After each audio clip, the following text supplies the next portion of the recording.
Bonjour, nous allons maintenant créer une animation en format GIF à partir d'une image constituée de plusieurs calques. L'image de base est ici une garde de sabre japonais ou tsuba dont le motif est constitué de deux aiguilles de pin entrelacées. Les calques supplémentaires nous permettent de mieux voir ces aiguilles, l'une colorisée ici en jaune, l'autre en vert.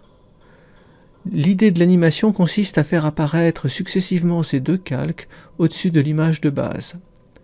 Pour ce faire, je vais ouvrir la fenêtre Timeline qui me permet de contrôler l'animation. Nous sommes ici en mode image par image et je préférais être en mode vidéo.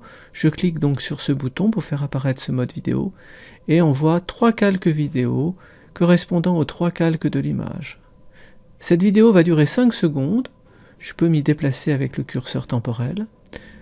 Pendant ces 5 secondes, l'image de base restera toujours affichée, mais le calque numéro 1 n'apparaîtra qu'après une demi-seconde, le calque numéro 2 qu'après une seconde, de même, le calque numéro 2 disparaîtra une demi-seconde avant la fin, et le calque numéro 1 une seconde avant la fin. En déplaçant mon curseur temporel, on voit le résultat obtenu. J'aimerais maintenant utiliser un fondu enchaîné pour faire apparaître plus doucement ces deux calques. Je peux utiliser la fonction opacité en me mettant au début du premier calque et en demandant un premier repère d'opacité ici que je mettrai à 0%. Un deuxième repère d'opacité ici à 100%. Et de façon symétrique pour la fin, on passera de 100% ici à 0% là.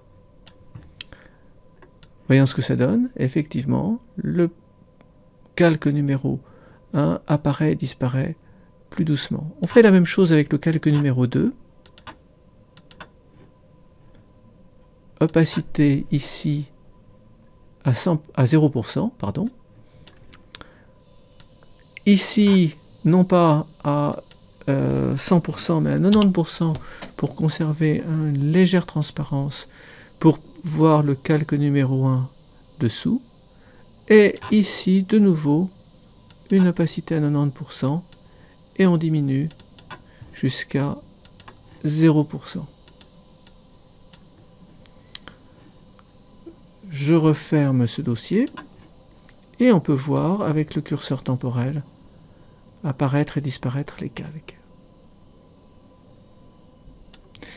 Il faut maintenant créer l'image GIF et je vais le faire grâce à la commande sauver pour le web en format GIF avec une répétition non pas d'une fois mais indéfiniment de la boucle. Et je fais sauvegarder. Voilà qui est fait. Si maintenant j'ouvre le fichier tel que je l'ai sauvegardé, on peut voir l'animation GIF.